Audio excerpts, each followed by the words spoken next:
ازيكم يا نصور، اخباركم ايه؟ ناس كتيره جدا بوت الشجره ده معقده، ناس اصلا مش فاهمه البوت اساسا شغال ازاي، وناس تانية مش عارفه تجمع فيه عملات اساسا، وناس تالتة شغاله على البوت عادي لكن مش عارفه ايه فايده البيض والطيور والدود. فالنهارده ان شاء الله طلع هخليك ان شاء الله تحترف في البوت وتكون عالم بكل حاجه. بس قبل ما نبدا الفيديو ما تنساش تصلي على النبي وتنورني في جروب التليجرام عشان بينزل على اخر الاخبار اول باول قبل يوتيوب كمان. وطبعا جروب الشات مهم جدا عشان بتواجد فيه شخصيا وبساعد في الناس اذا كان انا والادمن اللي معايا. وطبعا اللايك والسبسكرايب هنا في اليوتيوب بيدعمني في صناعه المحتوى وبيخليه يظهر بالكواليتي اللي انت شايفها دلوقتي. والنهارده ان شاء الله هتكلم ازاي تحترف بوت الشجره.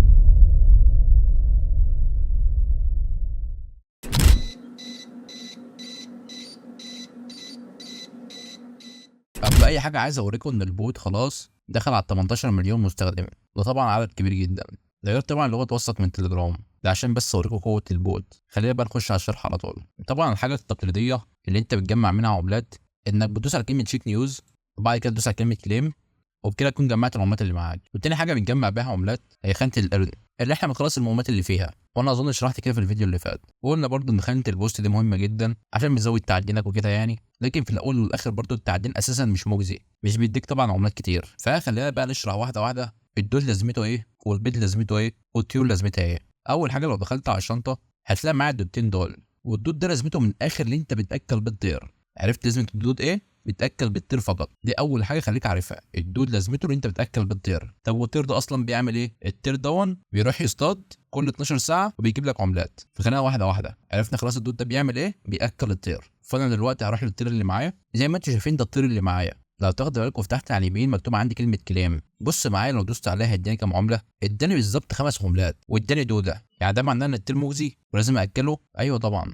انت الخمس عملات دي اصلا مش هتعرف تجيبها من التعدين بتاعك، فما بالك بطير هو اللي بيجيبها لك. وطبعا كل ما الطير بتطوره وبتاكله اكتر كل ما بيجيب لك عملات اكتر. يعني على سبيل المثال بص الطير اللي معايا الاول، بس ادوس على كلمه كلام عشان اجمع ال5 عملات. زي ما انتم شايفين ده الطير اللي معايا، الطير ده بياكل اخره 9 حبات، وعشان اكله هدوس على الدود اللي معايا. بس خلي بالكم حاجه نسيت اقولها لكم، كل دوده لها كميه طاقه معينه. يعني مثلا الدوده الزرقاء دي لو ضغطت عليها هيقول لي انت لو استخدمتها هتضيع 11 انرجي، يعني هتضيع 11 نقطه. ليه؟ عشان دي بتستخدم في الطيور القويه اللي انت مش بتاكلها 9 حبات بس شبه الطير اللي معايا دون، لا، في طيور قويه بتاكل ازيد من 9 حبات. فيفضل لو معاك دود نادر شبه دون تمام ما تضيعش الطاقه بتاعته عشان ده بياكل كتير. طب بالنسبه للدوده الثانيه اللي هي على الشمال دي، لو ضغطت عليها زي ما انت شايف الواحده من الدوده دي زودت لي 4 نقط. يعني لو دوست عليها كمان مره هيقول لي ايه؟ ان انا كده هاكله 4 كمان، فانا هاكله دلوقتي 4 كمان. فهدوس على الدوده مره كمان زي ما انت شايف دلوقتي بقيت ماكله 8 حبات من 9. اقدر دلوقتي ادوس على كلمه ستارت هانت والطير يروح يصطاد وبعد كده يرجع لي بالغنائم اللي هي المجوهرات من الاخر. بس لو دوست على كلمه ستارت هانت هيقول لي انت دلوقتي ما اكلتوش بالقدر الكافي، هل انت متاكد ان انت عايز تبعته؟ طبعا لو دوست على كلمه ستارت هيروح عادي وهيجي لي كمان 12 ساعه، لكن ايه الافضل؟ الافضل انت تاكله للاخر. طب دلوقتي اجيب الدوده الناقصه دي منين؟ هتشتريها من المتجر او تستنى تجمعها من بره من الخاله دي، يعني اللي كل ساعتين بتديك دوده. فانت ممكن تجمعها كل ساعتين من هنا او تشتريها من المتجر زي ما انا هعمل من هنا. انا مثلا دلوقتي عايز دوده بتجيب لي بس 1 طاقه عشان انا اصلا ماكله 8 من 9،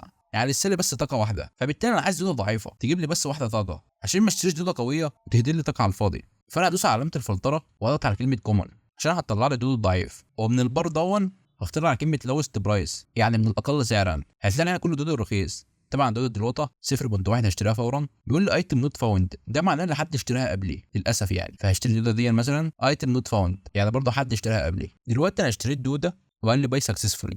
فانا دلوقتي هرجع على الطير بتاعي وادوس على الدوده اللي انا اشتريتها. هي الدوده دي اصلا بتزود لي 2، فانا بيقول لي انت هتضيع طاقه واحده. اقول له مش مهم، انا كده كده اصلا محتاج طاقه واحده بس، لكن الدوده دي اصلا بتدي 2. طبعا كل دوده على حسب مقدرتها. في دوده شبه الزرقاء اللي هي جنبها بتدي طاقه كتير جدا، لكن دي محتاجه طير قوي جدا، فانا للاسف معيش. فدلوقتي ادوس على كلمه شور. لو تاخد بالك بقت دلوقتي 9 على 9. لو دوست على كلمه ستارت هانت هيروح يصطاد. طب ايه اللي يخلي الطير دون يصطاد بكميه اكتر؟ لو ضغطت على راس الطير، الراس بتاع الطير لمده 5 ثواني زي ما انت شايف كده هتلاقيه بيتنفخ وهتلاقي علامه السعاده دي بتزيد. خليك دايس عليها لحد ما تيجي 100%. بالظبط كده، يور بيرد از هابي يعني الطير بتاعك سعيد. دلوقتي تقدر تدوس على ستارت هانت وهيروح يصطاد 12 ساعه ويرجع، وبعد كده هيرجع بالغنايم ايا كان بقى 5 6 جواهر ايا كان. فانا دلوقتي ادوس على كلمه ستارت هانت بيقول لي يور بيرد از هانتنج يعني الطير دلوقتي بتاعك بيصطاد، هيجي له كمان 12 ساعه. ممكن حد يسالني دلوقتي طب انت الطير بتاعك ده اساسا جبته منين؟ الطير ده انا جبته من عجله الحظ. لو دوست علامه الدراع دوس على كلمه بلاي زي ما انتوا شايفين كنت انا مجمع 5 عملات من دي، دوست على كلمه فيوجن فراح مطلع لي البيضه، والبيضه دي انا كسرتها. فهمت جبت التير منين؟ جبته من هنا من الاخر. طبعا دلوقتي لسه قطع على دي عشان اجيب التير اقوى شويه، فبالتالي يجيب لي عملات اكتر. فانا هلف الاسبانات دي معاكم ان شاء الله عشان القطعه الاخيره،